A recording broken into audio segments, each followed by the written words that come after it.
tarde a todos e a todos. Prazer estar aqui. Mas, antes de mais nada, falar um pouco do que nós estamos lá no Ministério fazendo e desenvolvendo para construir uma saúde melhor para todos os brasileiros. Nós fizemos uma análise baseado naquilo que o ministro Ricardo Barros, quando me fez o convite, nós sentamos e definimos 11 pontos estratégicos, né? Sem dúvida alguma, entre eles, gestão e informação, promoção de serviços de saúde, prevenção, tem o Aedes, né, nessa loucura que nós estamos vivendo, entre outros.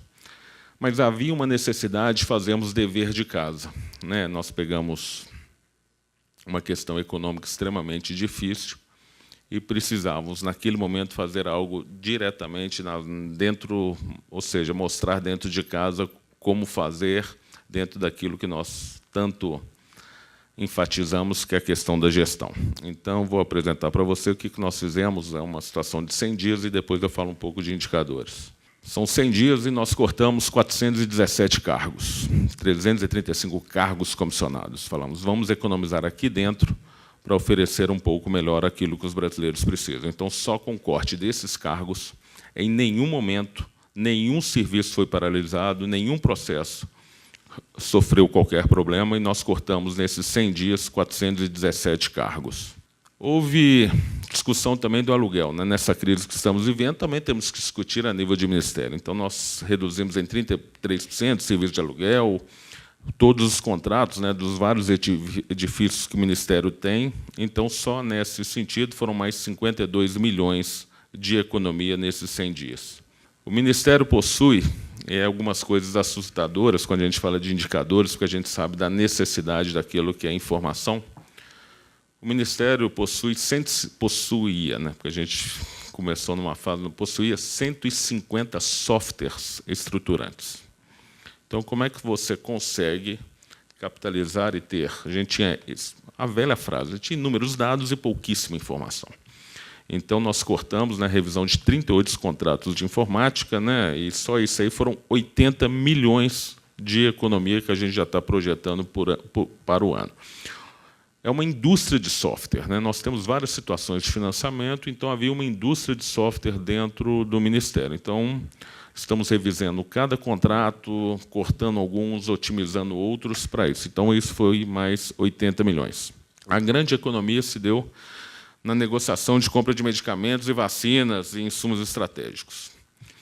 Nenhum insumo do Ministério sofreu qualquer aumento comparado 2015 para 2016. Se fôssemos verificar o IPCFAMA, um aumento de 12,5%, nós não demos aumento para 35 contratos, e, em média, em todos eles, o preço em real, nós conseguimos uma economia média de 7%, e em dólar, nas negociações em dólar, 17%. Essa foi uma grande economia nossa, de 39% daquilo que a necessidade dentro do Ministério. Eu vou mostrar esse valor. Outra situação que nós pegamos, financiamos equipamentos para todo o Brasil. Só para vocês terem uma noção do tamanho do Ministério, neste momento nós temos 36 mil obras em andamento financiadas pelo Ministério da Saúde no Brasil. Então, é um desafio absurdo e várias obras paradas, eu vou falar um pouquinho disso. Então, nesse momento, nós tínhamos, só para vocês entenderem, nós tínhamos 39 convênios para a compra de aceleradores lineares. Em média, esses convênios custavam $1,5 milhão de um equipamento. Chamamos os dois grandes fabricantes e fechamos uma negociação com um deles, que a Varian, por $605 mil, os equipamentos, para cerca de 80 aceleradores. E, mais importante para o crescimento do país, vai ser o 6º país do mundo a ter uma fábrica de aceleradores lineares que já começa em operação, né, já começa a obra da indústria, que será em Jundiaí. Então, mais do que só comprar o equipamento, nós conseguimos. Só nessa situação dos convênios, e paralisamos os convênios, e na compra de $600 mil dos equipamentos, a gente conseguiu uma economia de 25 milhões. Então, se nós somarmos essas ações em 100 dias, 1 bilhão e 59 milhões de economia. Ou seja, em 100 dias nós conseguimos economizar isso. Ou seja, essa foi a proposta do Ministério, a proposta do ministro Ricardo Barros, de buscarmos. Dentro do Ministério, por uma situação econômica difícil, não há, né, pedir dinheiro sem fazer um para casa. Na crise que nós tivemos, então nós fizemos a opção de fazer primeiro um para casa para buscarmos isso. Então nós conseguimos essa economia de 1 bilhão nesses 100 dias. E o que nós fizemos com esse 1 bilhão? Sem dúvida alguma, devolver à população aquilo que é necessário, ou seja, mais saúde. Né? Nesse sentido, nós fizemos. Havia, num contexto, eu vou apresentar, 99 UPAs em funcionamento sem o custeio do Ministério. Né? Porque para a UPA, o financiamento dela é feito 50% União, 25% Estado e 25% os municípios, em média. O Estado, a União, nós não estávamos repassando para 99 UPAs. Então, a partir de agora, a gente começa a financiar. Nós pegamos 216 entidades filantrópicas e habilitamos 1.400 serviços que já estavam em funcionamento e também sem o custeio do Ministério. Isso impactou em 371 milhões.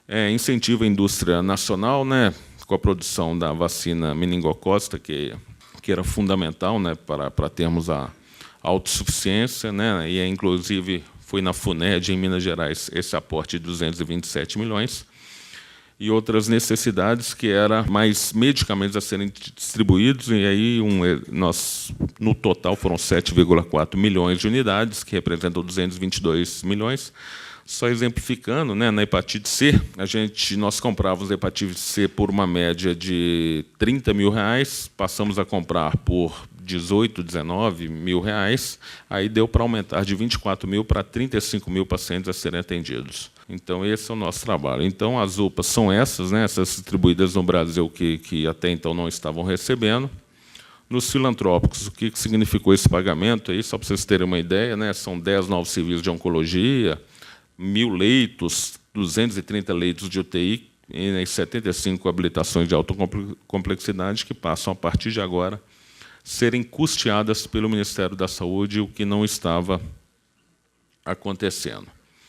E aí, o que nós pegamos? Né? Quando nós chegamos, o ministro Ricardo Barros, nós fizemos todo um diagnóstico da situação. O que nós tínhamos lá? Tem uma diretoria ligada à minha secretaria, que é a Diretoria de Regulação, Avaliação e Controle.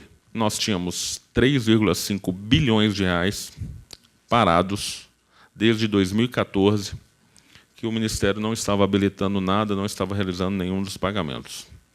Isso aí são várias UPAs, vários serviços, é isso que vocês podem ver, e não estava havendo o devido ressarcimento. Então, o que nós fizemos? Nós temos que resolver esses 3,5 bilhões.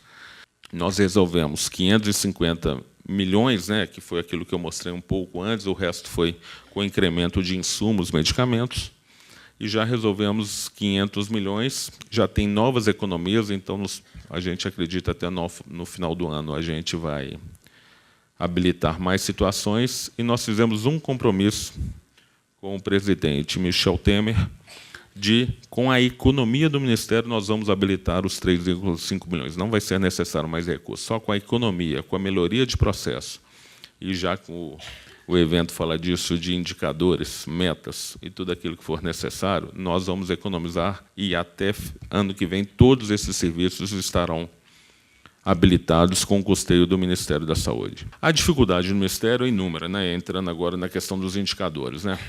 Em 2015, a saúde pública movimentou mais ou menos 232 bilhões de reais, sendo 43% disso o Ministério e o resto é Estados e União, os Estados e municípios.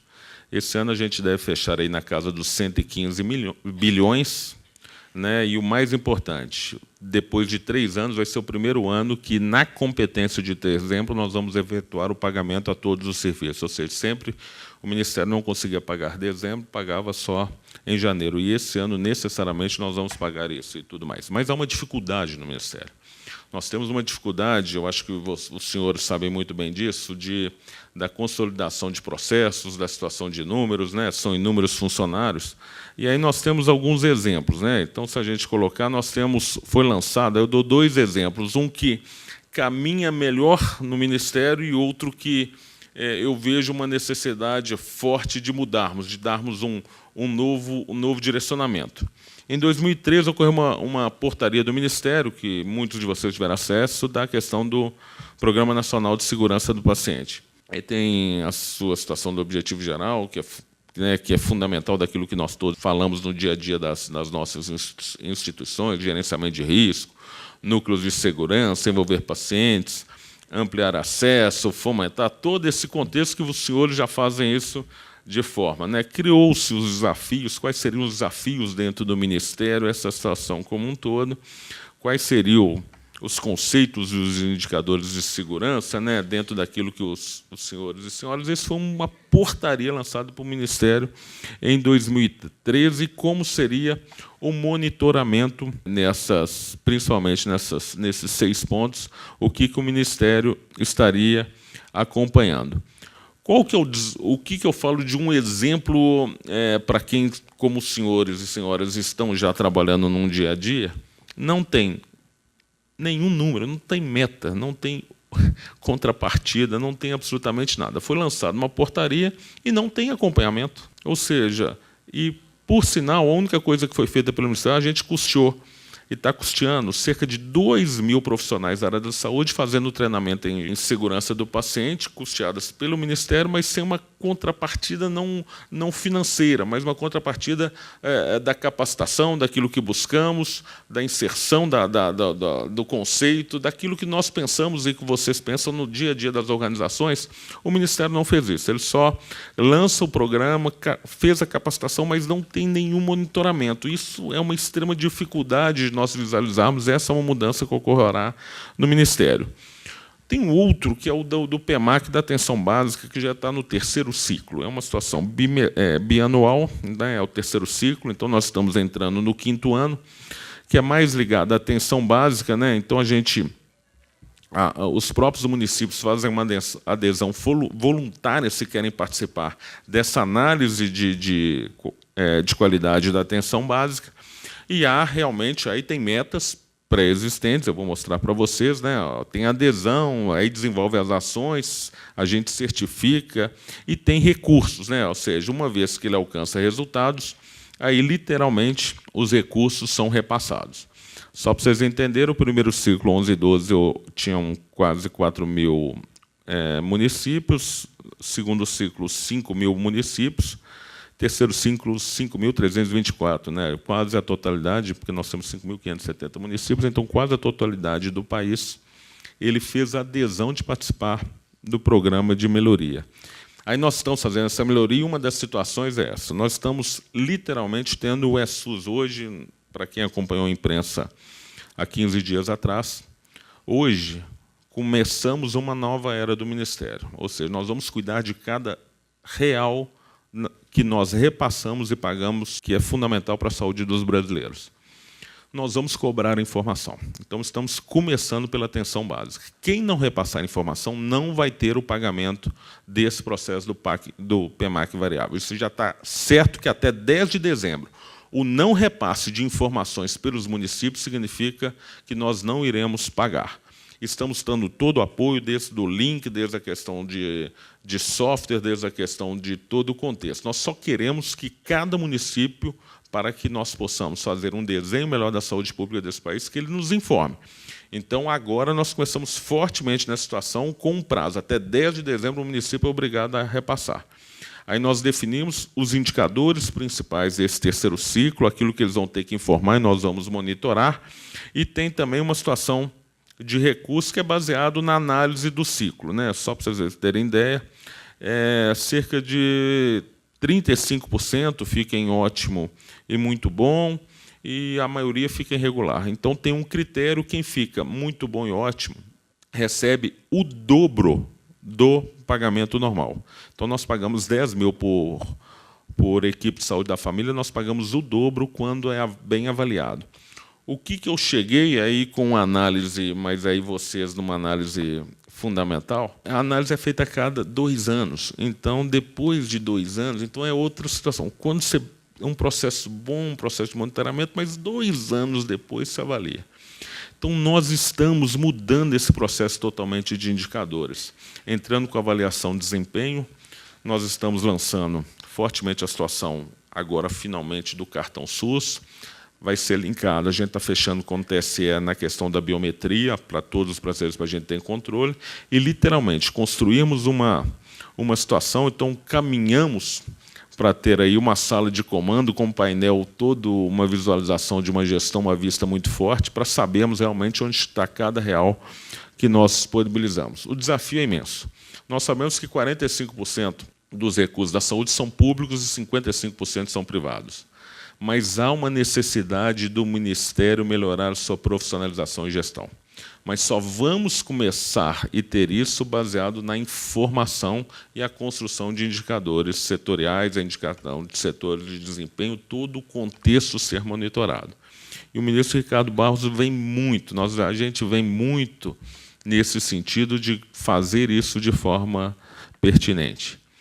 Essa é uma situação, e nós vamos cobrar isso porque vocês sabem que a saúde é totalmente descentralizada. O Ministério repassa o recurso para estados e municípios e pouco se monitora. Então, quando eu falo de 36 mil obras, é porque a gente repassa o recurso e fica na mão do prefeito e do governador, secretário de Estado, terminar essas situações para depois. Outra coisa que nós estamos lançando nessa forma de termos a clareza dos recursos públicos é porque o Ministério, só para vocês terem a liberdade de uma fala, na minha agenda chegam provedores, chegam superintendentes, chegam gestores lá, me entregando um convite para eu inaugurar um hospital, eu, o ministro, que o Ministério não sabe que está sendo feito e está sendo inaugurado. Nós sabemos de 1 a cada 15 dias. Ou seja, me procurou essa semana um hospital grande em Santa Catarina, em que duplicaram o hospital, né, passaram de 250 para quase 550 leitos, né, está lá uma estrutura de mais 300 leitos prontas, acordadas com o secretário estadual caiu, mudou, o secretário estadual que chegou falou, não tem mais recurso, está lá com o esqueleto, elas foram atrás de... Esse nós vamos mudar. Ou seja, o que o Ministério não souber previamente, nós não vamos pagar. Isso já está sendo acordado naquilo que a gente chama de tripartite com secretários municipais e estaduais. Esse é um desafio do país. Então, muitas das estruturas que os senhores e senhoras verificam que estão abertas ou não em funcionamento, muitas delas o Ministério desconhece. Ou o pedido chega sem que previamente a gente tenha noção se queremos ou não. Então, outra situação que faz agora nessa visão, e é já essa construção já de um software de georreferenciamento, nós estamos entrando agora fundamentalmente com a situação da regionalização. Nós vamos avaliar onde que vai estar os grandes serviços focados nas grandes instituições, tanto no escalonamento da atenção primária, secundária e terciária. Esse é o desafio que nós temos. Mas o mais importante é o seguinte, estamos preocupados, vamos cortar mais cargos, vamos saber desenhar processos, né, como vocês fazem isso no dia a dia, e mais do que nunca.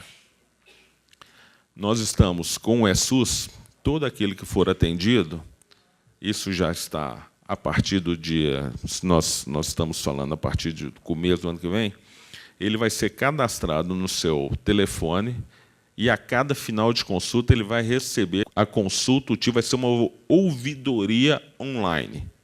Até uma forma de ouvidoria / auditoria, em que cada um vai falar, você fez uma apexectomia ontem, eu vou falar, não fiz não, isso aqui tem algum problema. Ou seja, vai ser a forma, porque nós gastávamos 17 milhões de reais com uma famosa carta SUS. 17 milhões, uma carta que era enviada para as pessoas responderem. Então, nós estamos mudando o Ministério. A certeza é que nós queremos levar uma saúde mais de qualidade, mais precisa, não só para os usuários, nós sabemos as condições de trabalho necessárias para cada um dos profissionais que ali labutam nesse dia a dia e também para os gestores. Nós temos aí uma renovação de 75% a quase 85%, dependendo do segundo turno, de novos prefeitos. Isso significa novos prefeitos, novos secretários. Como o Luciano Huck fala, loucura, loucura, loucura. Ou seja, todo mundo sem conhecer a máquina, sem conhecer o sistema, e um desafio absurdo de cada um de nós. O desafio é grande, mas a força de vontade está sendo muito além. Nós vamos enfrentamos um pouco a indústria para diminuir um pouco o dinheiro, estamos cortando, se não está trabalhando, se não tem função, não vai ficar no Ministério, e, literalmente, nós vamos investir e vocês vão ter acesso a cada real que o Ministério colocar na saúde pública desse país. Muito obrigado a todos.